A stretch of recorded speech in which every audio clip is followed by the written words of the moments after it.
Salam Sobat OJ semua. Kita sudah tahu pastinya Sobat. Untuk mempertahankan kemerdekaan dan kedaulatan adalah kewajiban yang harus dilakukan bangsa Indonesia di seluruh wilayah NKRI. Termasuk Natuna Utara, dan walaupun yang kita hadapi adalah sang lawan yang merupakan salah satu naga Asia yaitu China. Seperti yang Sobat tahu setelah Natuna Utara diklaim sebagian oleh China dari tangan Indonesia. China telah mengaku akan meminta haknya di Natuna Utara dari Indonesia. Dan Cina pun tak peduli apakah Indonesia setuju atau tidak, intinya China akan memintanya. Hal itu pernah diungkapkan oleh juru bicara Kemenlu China Geng Shuang pada Januari tahun 2020 yang lalu. Dan dia menekankan bahwa posisi dan proposisi China sesuai dengan hukum internasional, termasuk UNCLOS. Jadi apakah pihak Indonesia menerimanya atau tidak? Tidak ada yang akan mengubah fakta objektif bahwa China memiliki hak dan kepentingan atas perairan yang bersangkutan yaitu Natuna Utara jelasnya. Ternyata China cukup percaya diri bisa menegakkan klaimnya di Natuna Utara. Karena mereka percaya diri bisa melawan semua negara atau pihak-pihak yang menentangnya. Pihak Tiongkok dengan tegas menentang negara, organisasi, atau individu manapun yang menggunakan putusan arbitrase yang tidak sah untuk merugikan kepentingan China, kata Geng. Apakah niatan China untuk bertikai? Nampaknya memang sungguh-sungguh. Karena China telah memperbesar kekuatan militernya tanpa pandang bulu soal keseimbangan kawasan. Maka dari itulah banyak pihak merasa khawatir akan perkembangan militer China lantaran Beijing membuat angkatan bersenjatanya yang bersifat agresor.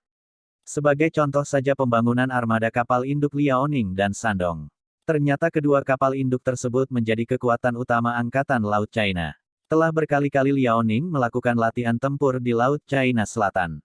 Dan latihan tempur ini bahkan pernah hampir berhadapan langsung dengan armada ke-7 US Navy.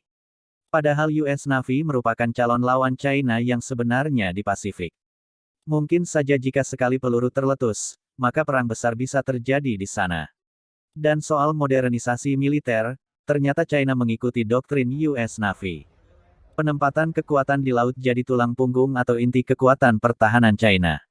Karena itu Angkatan Udara dan Angkatan Laut China bakal jadi ujung tombak serangan apabila terjadi perang pecah. Dan ternyata kekuatan dua cabang angkatan bersenjata itu tak main-main. Untuk Angkatan Udara, China telah memfokuskan skadron elit J-20 sebagai tumpuan paling penting jika melawan jet tempur generasi kelima barat atau jet-jet siluman.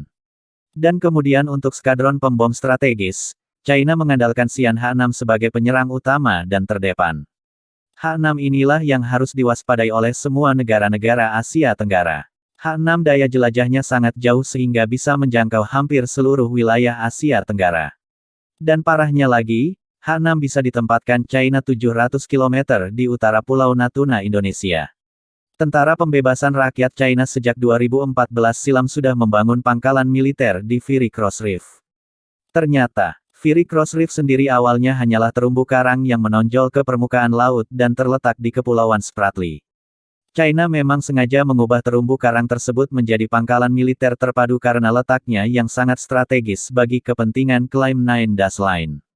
Di sana ada landasan udara sepanjang 3,3 km yang bisa didarati berbagai macam pesawat-pesawat militer. Dan sejak tahun 2016 lalu, pangkalan ini selesai dibangun dan sekarang sudah beroperasi.